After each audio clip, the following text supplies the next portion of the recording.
Una cuestión que tiene mucha importancia cuando hablamos de inflación es el tema de la incertidumbre. No todos los precios aumentan por igual. En general estamos calculando un nivel de precios, pero no quiere decir que la misma proporción se dé en todo. Depende de cada actividad. Hay actividades que se ven más afectadas que otras. A mayor inflación es mayor la incertidumbre sobre la evolución de los precios. No sé cómo va a continuar la inflación. Entonces allí entran en juego todas estas teorías que estuvimos viendo. Se perjudica a los consumidores, productores, sector público, porque todo el mundo va aumentando los precios por las dudas, no está seguro de cuánto es el precio que tiene que venderlo. Principalmente las empresas que son inversores. Cuando la tasa de inflación es alta, los precios pueden variar abruptamente y se aumenta el riesgo de que la inversión, el riesgo de la inversión puede llevar a la suspensión de la inversión. Es decir, si la inflación es tan alta, la seguridad que tiene el inversor al momento de definir una situación determinada de un proyecto, hace que decida no llevarlo a cabo, porque si no está seguro de que va a recuperar o tener beneficio, no lo hace. ¿Qué ocurre a nivel fiscal? Cuando los precios aumentan, los ingresos nominales también aumentan. Y muchas personas que antes no pagaban, por ejemplo, impuesto a las ganancias, lo empiezan a pagar. Pero fíjense que empiezan los trabajadores, los gremios a quejarse. Que no le descuenten ganancias, que el aguinaldo no es ganancia, ¿por qué? Porque implica que en realidad cuando pasan al otro nivel, les aplican un nuevo impuesto, terminan ganando menos que si no les aumentaran. Y generalmente el empleado dice, no me aumente, por favor, porque voy a pagar tal impuesto y ni siquiera es real que me corresponde pagarlo. Entonces, esta situación sobre el resultado fiscal existe un desfasaje entre la generación y recaudación fiscal, siempre aumenta el déficit público. Bien. Hay distintas cuestiones que influyen en este punto que llamamos costos de la inflación. Primero, si estamos en un tipo de inflación que es anticipada o esperada, nosotros podemos cubrirnos de esa inflación. Las personas mantienen menor cantidad de dinero en efectivo, que conviene invertir. Los supermercadistas cambian los precios de sus mercaderías con más frecuencia, usted lo va a ver en el supermercado. Hay una distorsión de los precios relativos. El precio relativo con el precio de un bien contra otro bien. ¿Recuerdan lo que era? Por ejemplo, un vestido, 2 unidades de alimento. Bueno, se distorsiona ese precio relativo y eso también afecta el sistema tributario, provocando más distorsiones que llevan a más asignación de los recursos. ¿Qué pasa cuando no sabemos que viene una inflación y no podemos prever? Las distorsiones son al sistema económico. Los productos y factores suben los precios en distintos tiempos. Suben los precios de los productos, entonces los trabajadores renegocian sus salarios, suben los precios de los salarios y luego vuelven a subir los precios de los productos. Y estamos pero desfasados, no a la vez. Y se redistribuye también la riqueza entre los individuos. Siempre la redistribución es regresiva. De acreedores a deudores y viceversa. Va ganando uno o el otro, depende del momento en el que se van produciendo los cambios. ¿Y qué pasa con el salario real? Y va variando. Nuevamente va siendo parte de esta renegociación. Aumentan los precios, renegocian los salarios, vuelven a aumentar, vuelven a renegociar y va cambiando. Lleva a tomar decisiones erróneas a las familias y las empresas. El empresario no sabe qué precio le tiene que poner a las cosas y las familias tampoco. Entonces, en realidad, todo es una suerte de decisiones. ¿Por qué? Porque no pueden preverlo y arman un negocio hoy y mañana ese negocio no era buen negocio. Hay una distorsión en el nivel de la producción, es más fuerte la distorsión, a nivel del sistema económico. Quienes tienen salario fijo siempre en una inflación, el que tiene salario fijo es el que se ve más afectado. El que tiene salario flexible lo va adaptando más rápido. El salario fijo no se puede adaptar hasta que no hagan los gremios un nuevo acuerdo. Ese es el punto. Quienes poseen ingresos flexibles mantienen su bienestar o mejoran. Es lo que decíamos. El Estado incrementa el ingreso fiscal en impuestos progresivos proporcionales, graban rentas de menor cuantía y hay menos familias exentas. Por eso le llaman un impuesto encubierto. Un impuesto regresivo encubierto dice que es la inflación. Por esta situación, por este efecto a nivel fiscal. Aumenta la tasa de interés y va desalentando la inversión. Se invierte en otras cosas, en joyas, en obras de arte, en inmuebles, divisas, automotores, todo el mundo empieza a comprar automotores. Otra cuestión distinta cuando ocurre la inflación de costos. O sea, estos son causas la pueden encontrar como causas de la inflación o como tipos de inflación según sus causas. Pueden verla de una forma o de la otra. El resultado es el mismo.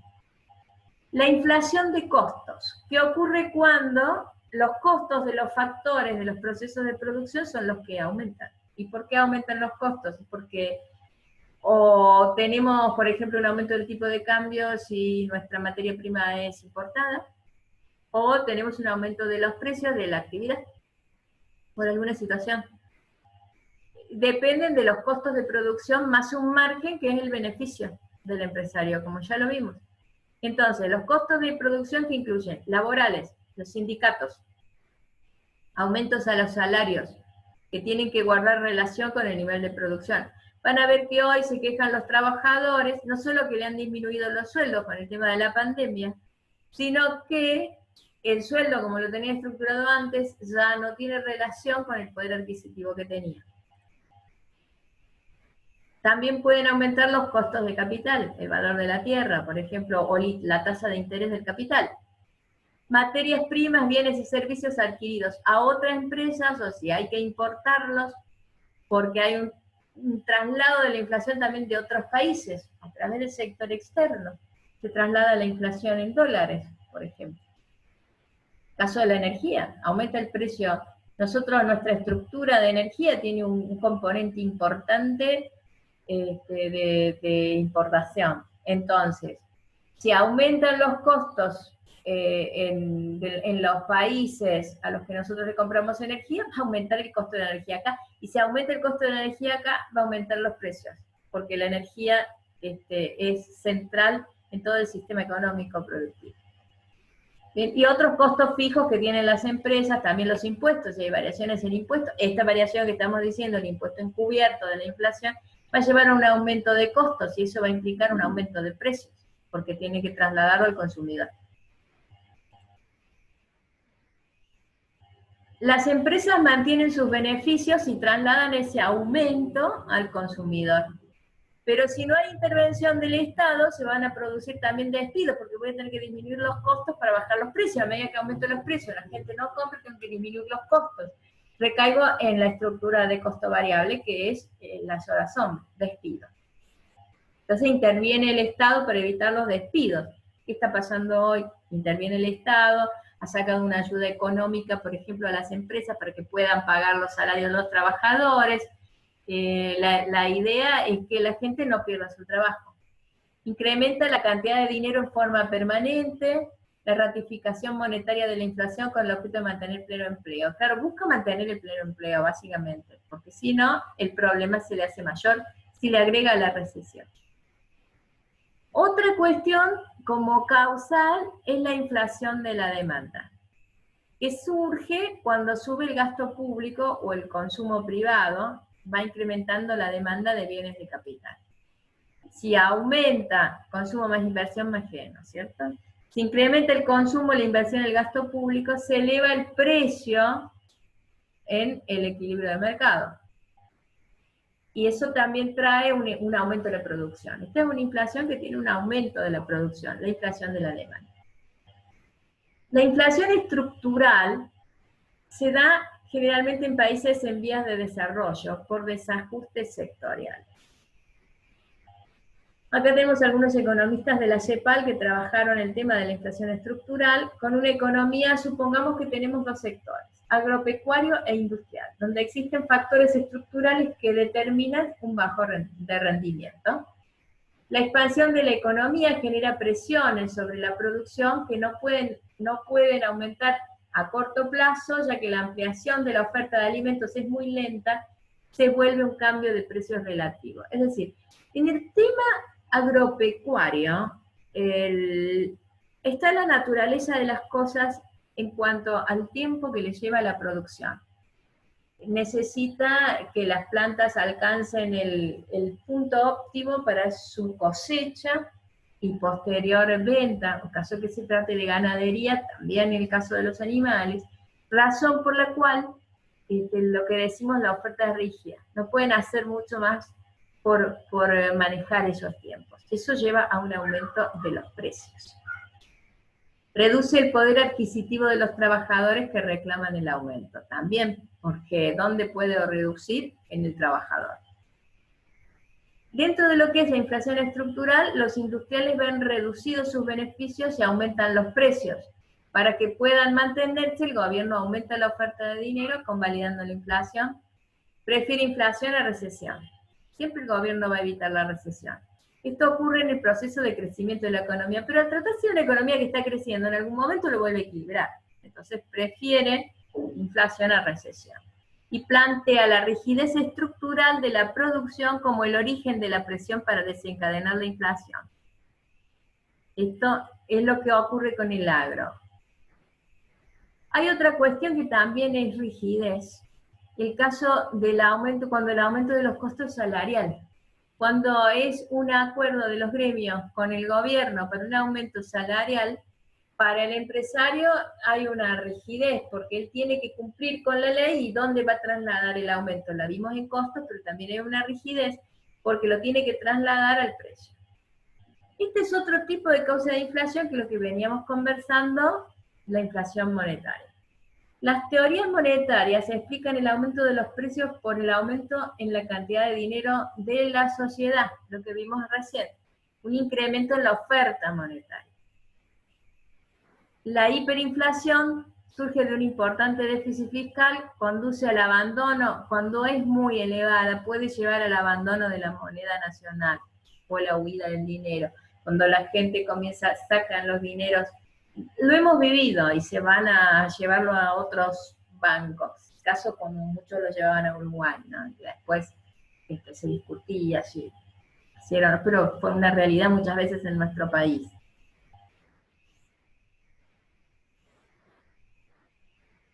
¿Qué pasa con las finanzas inflacionarias? La demanda de dinero depende en forma inversa de la tasa de inflación. Al ser más alta, los agentes económicos se desprenden más rápido de la moneda nacional. Nadie quiere tener la moneda nacional. Prefieren las divisas. Entonces el Estado gasta por encima de sus ingresos tributarios, se financia con aumento de emisión que traslada al sector privado.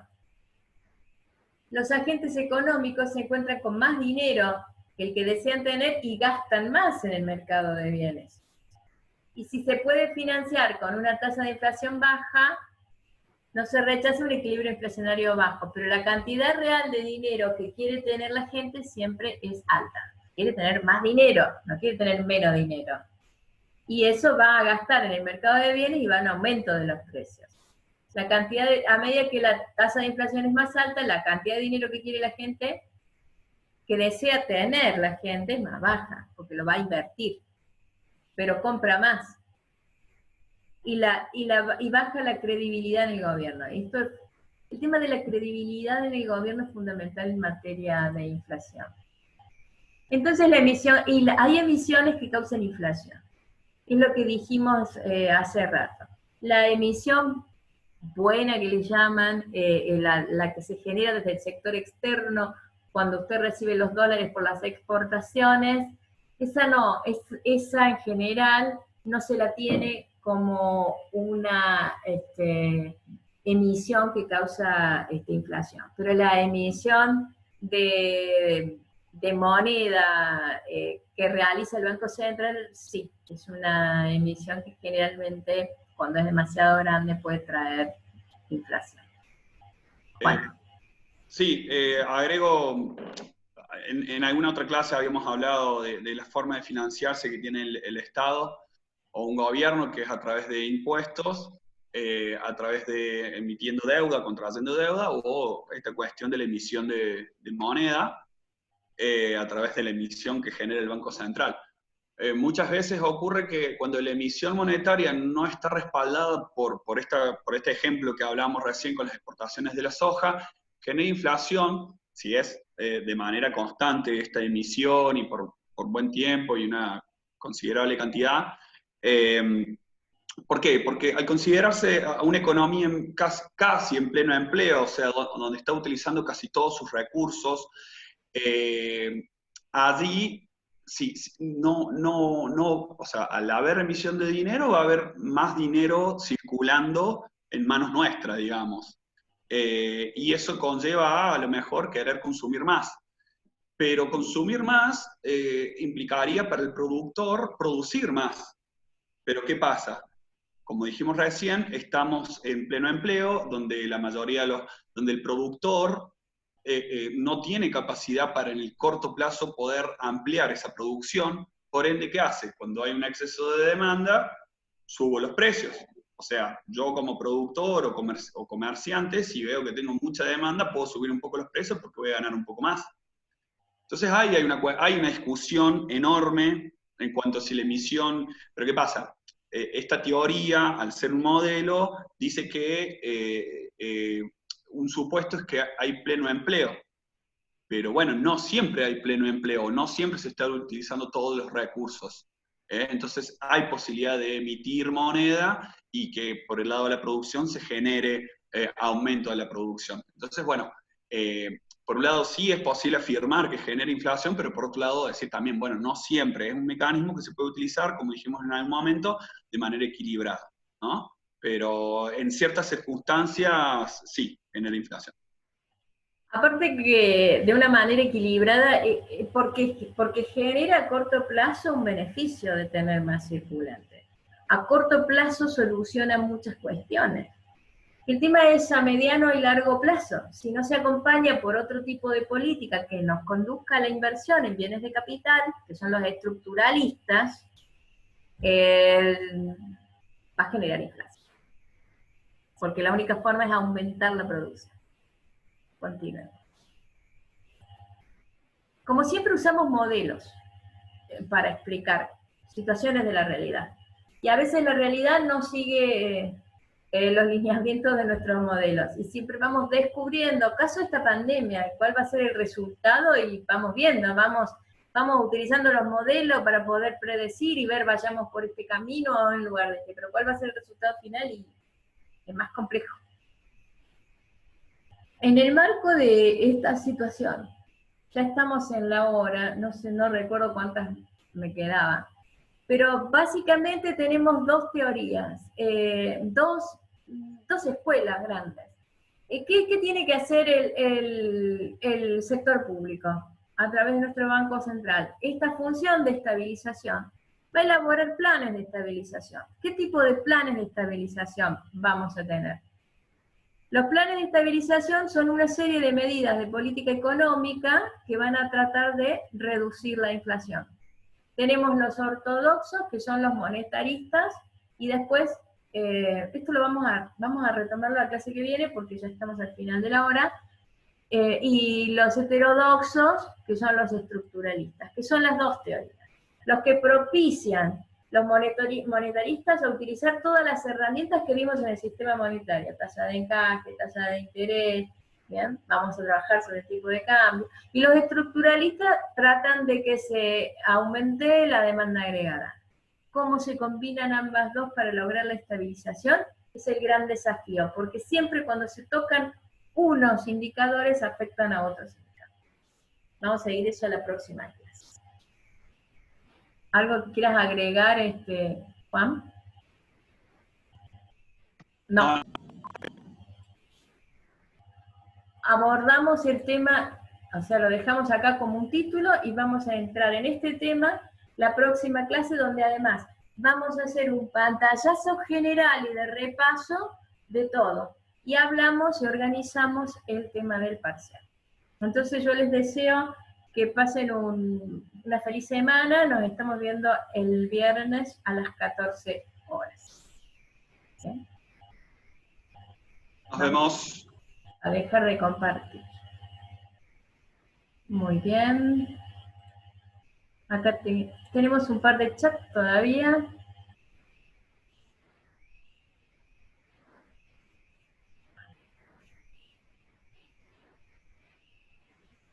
Nos vemos, chicos. Hasta luego. Nos vemos. Éxitos.